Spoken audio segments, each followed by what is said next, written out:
How's it going, everybody? Welcome back to Set 6, and today we're going to be talking about an interview that was given earlier on this week by Koji Fox. Now, if you don't know who Koji Fox is the localization director for Final Fantasy XVI, and he's also part of the team that works on Final Fantasy XIV. So a lot of people who are involved with Final Fantasy XIV and fans of 14 will know who he is already.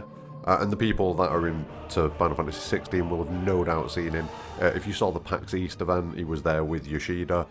So yeah, it's an interview that he did with Game Informer talking about the lore of Final Fantasy XVI and the world. So I just kind of gave it a brief watch, and I thought we'd talk about, my takeaways from it. Don't forget to drop a like on the video, subscribe for future content, it helps massively with making the channel grow, but let's jump straight into it. So the interview starts talking about Final Fantasy XIV and if fans can expect to see any kind of hints or nods or anything like that to Final Fantasy XIV in Final Fantasy XVI. But the interesting stuff starts coming when Koji Fox starts talking about the world of Final Fantasy XVI, and he kind of elaborates a little bit more on something that we already knew.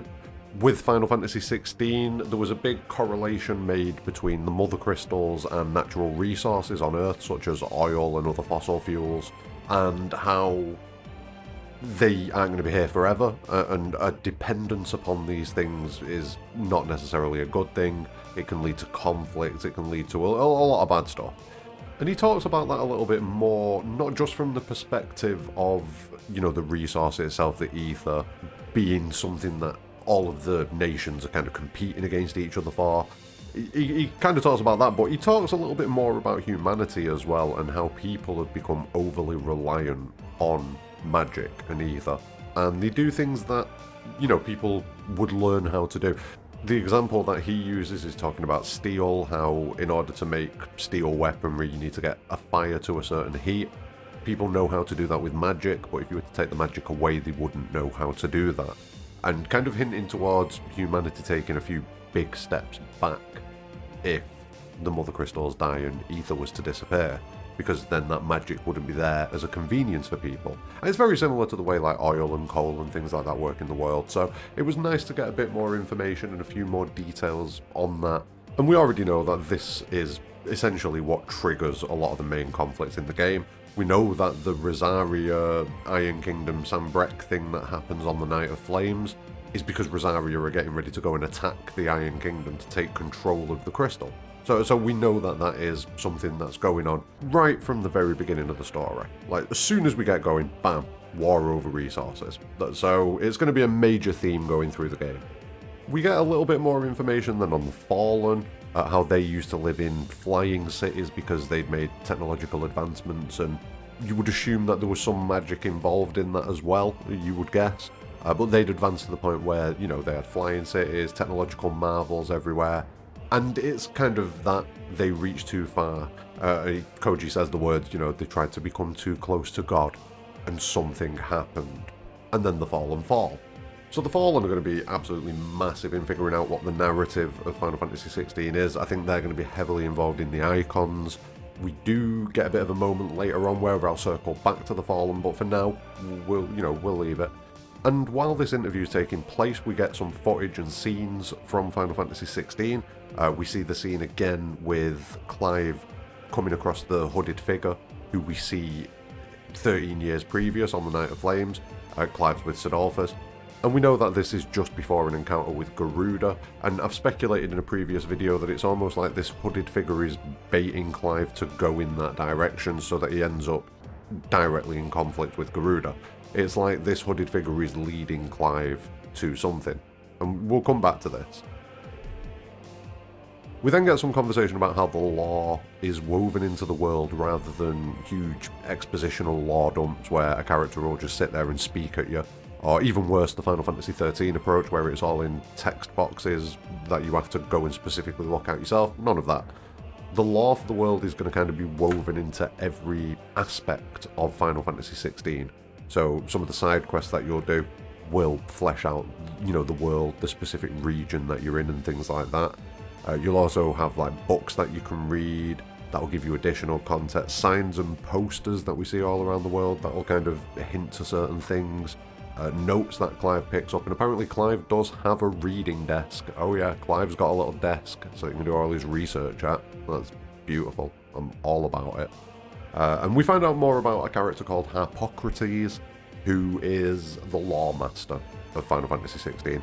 He's got something called the 1,000 Tomes, which is his personal collection of history and lore and everything that's gone on in the world of Valistea. And it's something that we can access a fair bit. Koji Fox even says that during cutscenes we'll be able to pause and check the 1,000 Tomes for any kind of terminology or names or locations or anything like that that comes up during a cutscene that we don't quite remember.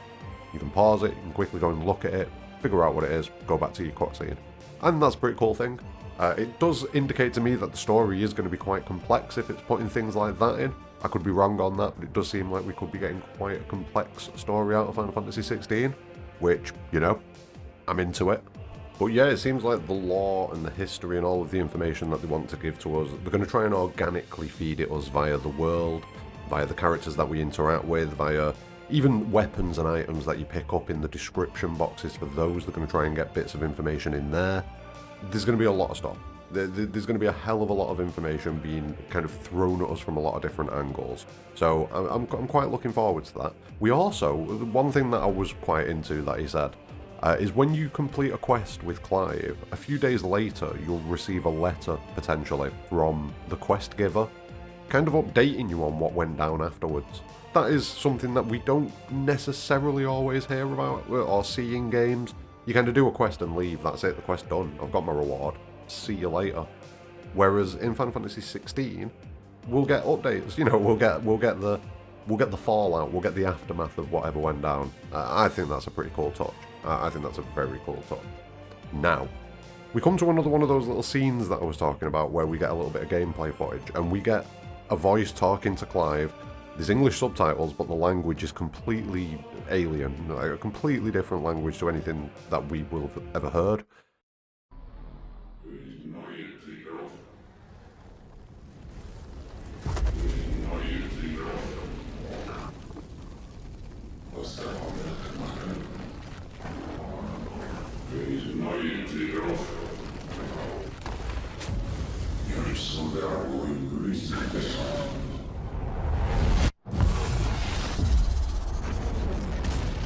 And I kind of feel like that could be the Fallen.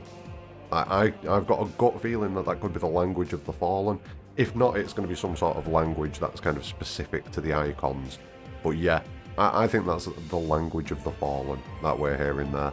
And another thing that we need to think about as well is we have recently found out, I can't remember which information dump it was in, but the Iron Kingdom, they speak a separate language to everybody else. Oh, I remember what it was from. It was from the map that was translated, if you remember correctly. We had that map that had all the different text boxes. I'll pop a screenshot of it up on screen now. But we looked into that a couple of videos ago, and in that we kind of find out that the Iron Kingdom has its own language.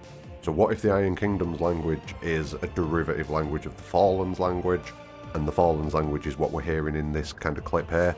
And this clip, it seems to be the first time that Clive awakens Ifrit during the Garuda fight, which would then lend weight to the hooded figure kind of baiting Clive to, yeah, come this way, there's just a Garuda over here, don't worry about it, just come over here, it'll be fine.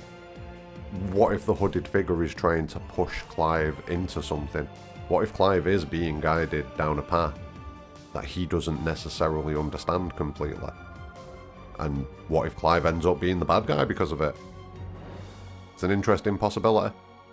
But then, yeah, the interview wraps up with talking about the connection with the community from Final Fantasy XIV and the expectations that the community have for Final Fantasy XVI and things like that. It's a pretty cool interview. He's a good guy, seemingly. He talks well. He says good words. I recommend going and checking it out. I'll leave a link to the interview itself in the description below. But yeah, let me know what you think about it, especially if you go and check it out, come back and, you know, let me know what you're thinking. But yeah, some interesting stuff there. Some interesting stuff about how lore is going to work in the game and how we're going to get all that information. Some interesting stuff about the Fallen. Like, any more information about the Fallen is always appreciated. And yeah, some pretty cool clips as well. So all in all, good interview. Go and check it out. It's at Game Informer. Like I say, I'll leave a link in the comments below. But drop a like on the video, subscribe for future content. But more importantly than any of that, have a great day.